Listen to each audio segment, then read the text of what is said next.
Last Sunday I began a little message series entitled Beyond the Bumper Sticker, where we are looking at these kind of little cliches, these phrases that people toss out that are pretty shallow theology, if theology at all. It's kind of conventional wisdom masquerading as biblical truth.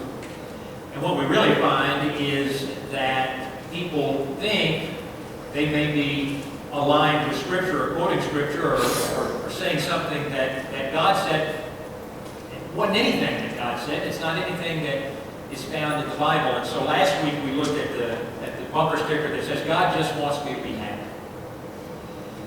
This morning we're going to look at the bumper sticker, God will never give you more than you can handle.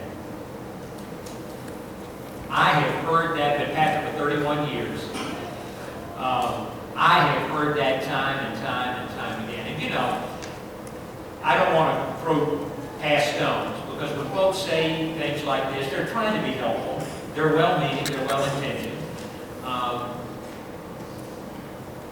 it's not true. The statement itself. And there's a lot of things that are wrong with that. We're going to kind of plumb that a little bit today. Bumper sticker, God will never give you anything more than you can handle.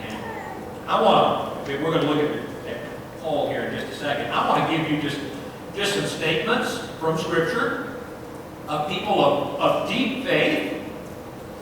And you tell me, based on what I'm going to read to you, if they would have bought into the bumper sticker, God will never give you anything more than you can handle. How about this statement from Gideon, and I'm kind of paraphrasing here. Gideon says, God, I do not have what it takes. How about King David? In a psalm he wrote, I am exhausted and completely crushed.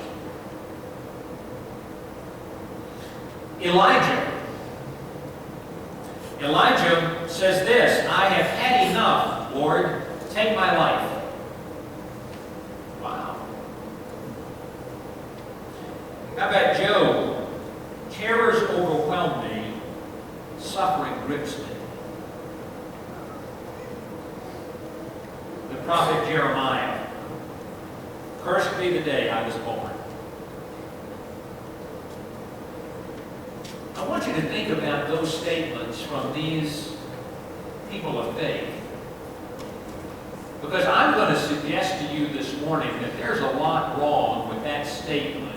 God will never give me anything more than what I can handle.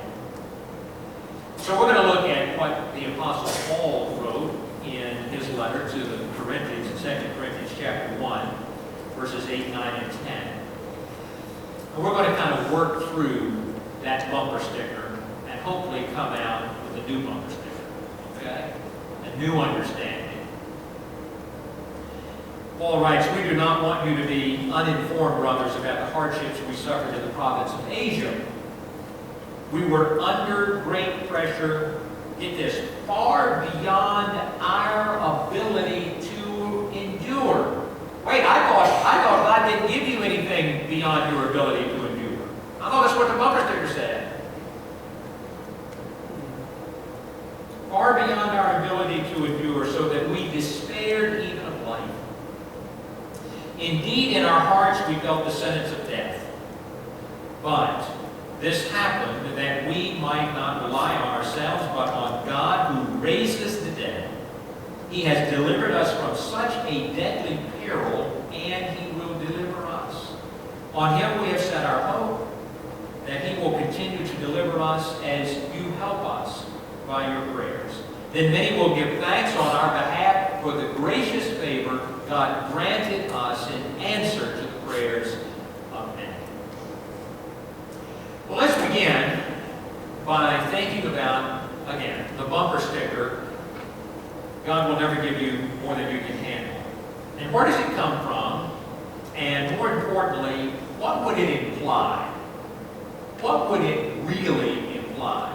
Well, I would suggest to you that it is a misreading of 1 Corinthians 10:13. 1 Corinthians 10:13 says, God will not let you be tempted beyond what you can bear. Well, there's a difference between temptations and difficult circumstances, which is what is usually the context when people make that statement. So it's a complete misreading if they even know what 1 Corinthians 10:13 says. It's a misreading and misapplication of that. But even more importantly, if that bumper sticker were true, let's just pretend for just a moment that that bumper sticker is true, then this would be in play. When I'm in trouble, I should look inward and not Godward.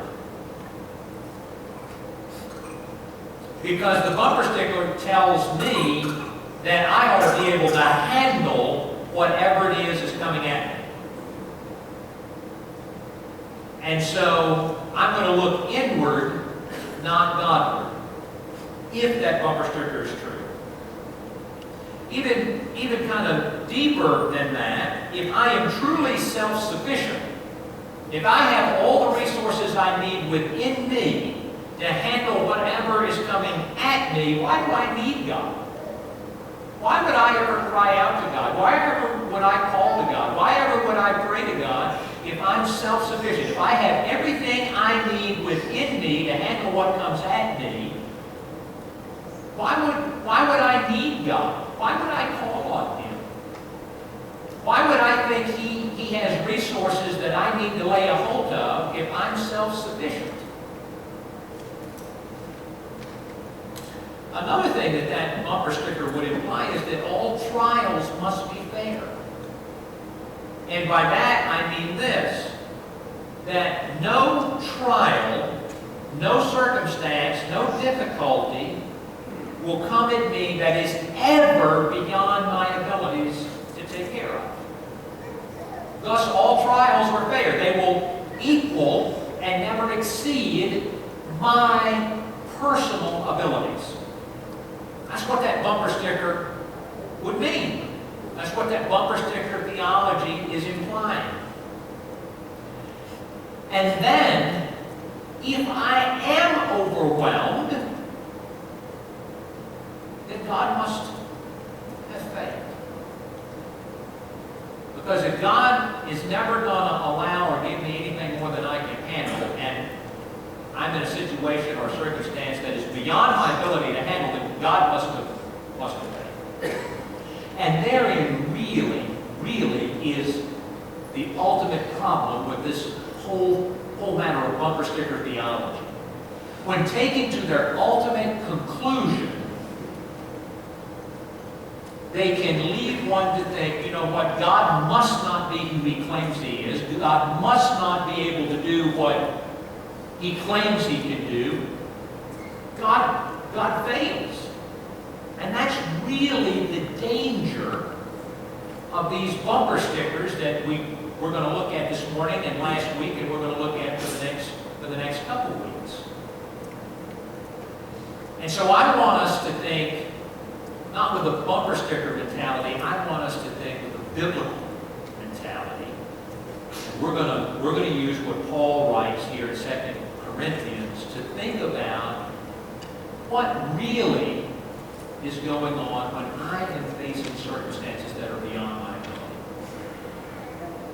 Because there are some outcomes that Paul writes about here in 2 Corinthians that are very powerful and can teach us and speak to us this morning. Before we get there, I just want to ask the question, what might Paul have been referring to in regard to the hardships that he suffered? Because in 2 Corinthians, he doesn't name it, he doesn't say it outright, what those hardships are. But there are a couple other places in the Bible that give us maybe some insight, so we can make a little bit of an educated guess here as to what Paul might be referring to. One is in Acts chapter 19, where Paul is in Ephesus. He's been proclaiming the gospel, been preaching, and he's getting a great response. He's getting a really good response. And so a lot of folks are coming into the faith. And there's a guy named Demetrius, and he's got a side business, and it's quite lucrative. Demetrius' side business in Ephesus was that he made these little wooden idols, and they were pagan idols, and he would sell them to people. Well, as more and more people were gravitating to the faith and to the gospel that was being proclaimed by Paul, nobody was buying his idols. And he got really upset. And so he gathered with some other folks, and they began, and I'm kind of condensing everything here, they began to then come at Paul and come at these new Christian converts. A riot breaks out in Ephesus, fed and fueled by Demetrius, to the extent that the Christians are driven into the amphitheater, and things begin to get out of control, and Christians are getting beat up, and Paul and others begin to truly fear for their lives. And the only thing that stops it is God's intervening hand as he uses what you and I might call today the clerk of court. The clerk goes in and basically gets the attention of the crowd and says, look, if you've got a grievance here, you bring it to court. This is not the way we handle business in Ephesus. And the crowd ultimately disperses. Now, maybe that is what Paul is referring to in 2 Corinthians chapter 1. But we also have another incident that Paul gives some passing note to, and that is in 1 Corinthians 15, where he talks about in Ephesus facing wild beasts. And you know, I hate to say this, it was cruel and it was crude, but in first century Roman times, that was called entertainment. When you take people and put them in a coliseum and let wild beasts come at them.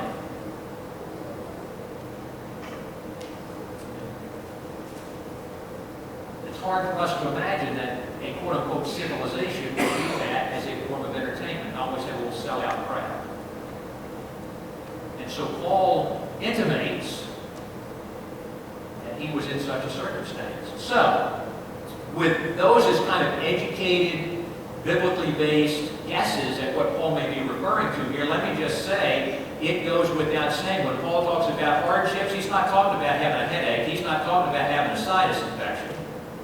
He's talking about serious stuff. A riot and being thrown in the amphitheater with wild beasts coming at you. So what he's going to say to us about having a season of hardship, man, he means it. He means it. He came through it. And he has some powerful things to say to us this morning. So I want to talk about this morning, what can we learn from today's passage about outcomes related to difficult circumstances that would counter that bumper sticker theology. Well, Paul says there are 4 things that were a result of what he went through in Ephesus that he's going to lift up to the Corinthian Christians. First is this, dependence upon God. Paul said that having come through that experience, that he gained clarity around we might not rely on ourselves, but on God. Dependence on God. You know, I don't know about you, but I know in my own life, the times that I have sensed God most powerfully have been not in the joyful times, but in the difficult times. In the hard times. That is really when you and I learn what it means to truly depend upon God. C.S. Lewis said it best. He said, God whispers to us in our joys, but he shouts to us in our pain. Greg Rochelle tells this humorous story about being on a plane, and he takes his seat, and seated beside him was an older lady, and so as they're kind of waiting on the tarmac, as the plane is kind of in line for takeoff, he and this lady strike up a conversation. They're going to be seatmates for a few hours, and so she asked him, she says, what do you do for a living? And he said, well, I'm a pastor. And so this lady looks at him, and she's being polite, she's being courteous, and she goes, okay, well then I've got 2 things to say. Number 1, I'm not a Christian, and number 2, I do not want you trying to convert me on this flight. And so Craig writes that he said, okay, all right, I understand, and was going to respect, her wishes.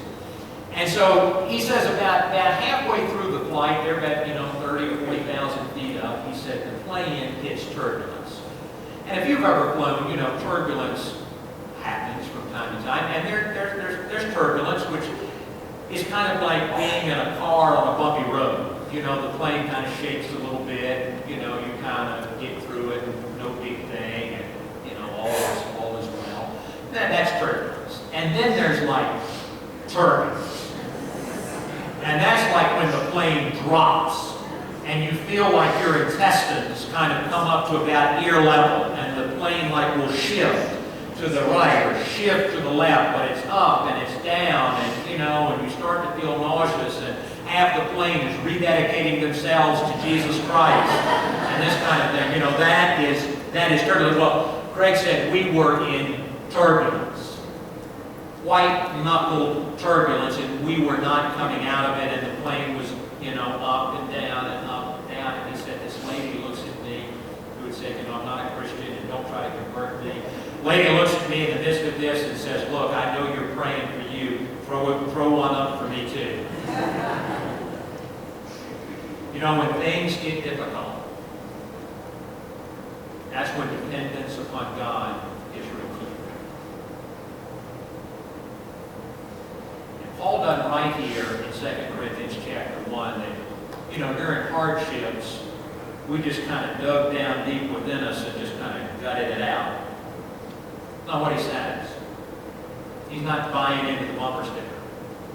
He says what that taught me, what it gave me greater clarity around, was that I rely not on myself, but upon God.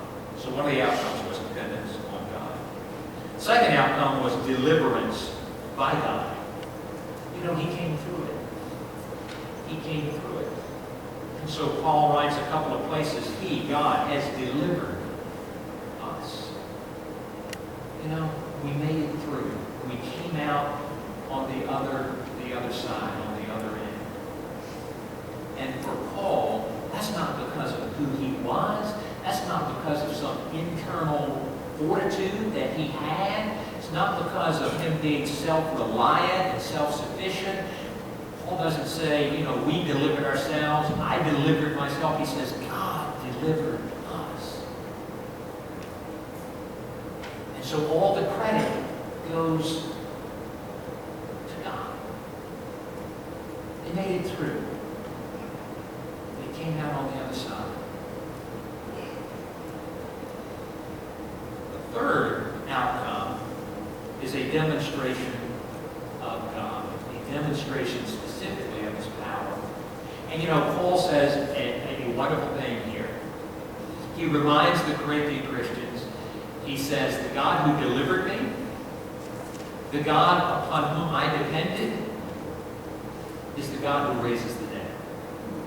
It's the God who raises the dead. And what Paul is saying in that is, if God has the power to raise dead people, if God has the power over death itself, then what circumstance would ever be beyond this power? What situation could I ever be going through that would ever be beyond the power of the one who can raise the dead?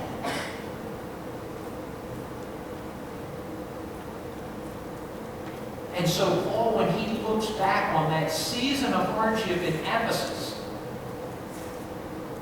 he sees clearly the powerful hand of God in that. And again, my guess is that for many of you who have been believers for a while, I know it's cliché, but it's true, 20/20 hindsight, right? We look back at difficult seasons in life, and many times we will say, you know what, I may not have seen it then, I may not have recognized it then, but man, God was there. God was working. His power got me through. And so Paul reminds the Corinthian Christians, when I was in Ephesus, the God who raises dead folk, that situation and that circumstance would never exceed that kind of power. And so there is a demonstration in the midst of those seasons of God's power. Finally, this whole experience adds to Paul's testimony. And so the fourth outcome I would suggest to you is a declaration about God. Paul says, as a result of this experience, I'm giving thanks, and many others are giving thanks, many others are responding, because it increases my testimony to God's presence and to God's power, to God's deliverance, to my being able to depend upon Him, and the way He demonstrated Himself in and through that. So we have a declaration. We have a declaration. We give thanks to God as a result of knowing and now seeing and claiming Him in the midst of what was going on in Ephesus in that really, really difficult season. And you know, the same when you and I operate by faith, the same can be true for us. That when we come through those difficult seasons in life, we have a deeper testimony. We have a declaration that we can make. Maybe we couldn't make as deeply or as powerfully before. When I was a kid, we had the family car was a Ford Fairlane station wagon. And you know, I'm kind of amazed today at what kids have available to them. So if you're a parent or a grandparent, I'm amazed at what kids have available to them to keep them entertained on a long road trip.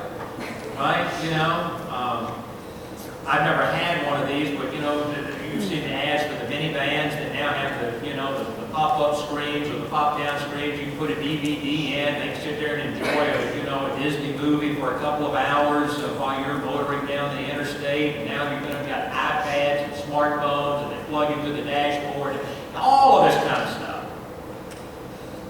Let me just say this. None of that was in the Ford Fairlane station wagon of my childhood. And I can remember that the back seat of that station wagon went all the way across. And the seat cover had a seam in it that was right in the middle of the seat. And so that seam, you know, came down the back and went across the seat part down to the floorboard. And that seam was the property line. And so I had my side and my younger sister had her side. And as long as I stayed on my property and as long as she stayed on her property, we had a quieter, more pleasant road trip experience. And so, you know, being an older brother, about 30 minutes in, I would take my hand and I would put it right against the property line. And so my pinky was right on the seam. And of course it didn't take but just a few seconds for Susie to look there and see that hand right there, and I'd start getting an evil eye, which of course is exactly what I wanted. And so I would ever so gently lift my pinky finger and just cross the property line. And that would tee my sister up, and of course that was victory. Precious memories those are of those road trips, and oh my goodness, I just love it. But let me tell you what I would do to entertain myself on a road trip other than crossing the property line. I get a little paper towel. We always had a roll of paper towels in the Ford Fairlane station. You know, have a little snack time or whatever, you know, you need stuff like that kind of clean up. But my sister always did that. I'd take a little panel from the paper towel, and I'd roll the window down, and I'd put about 90% of that paper towel outside the window and roll the window back up, and I'd just watch the paper towel just flutter. Just flutter. Who needs a 2-hour Disney movie on a screen when you can do that? Am I right? If you can do that, you don't need Disney DVDs. And so I just watched that paper towel just flutter, and it didn't matter whether we were on a, you know, little 2-lane highway going 45 or we were on interstate going 65. I just kind of stayed glued to that. And then we finally get to the beach or wherever our destination was, and you know, I pulled that paper towel in, and that had kind of been my entertainment for 2 or 3 hours. That window never lost its grip on that paper towel. Never did. Never did fly off. I'm going to use that as a metaphor this morning to say this to you, what Paul said to the Corinthians 2 millennia ago. No matter the velocity of what it is that comes at us, the God who raises the dead never loses his grip on you.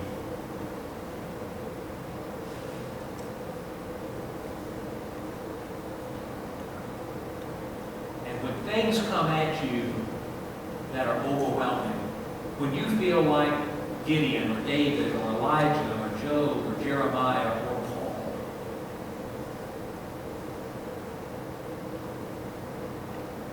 don't say to yourself, you know what, God will never give me anything more than I can handle. Say this, because this is the biblical truth. God will never give me anything more than He can handle through me.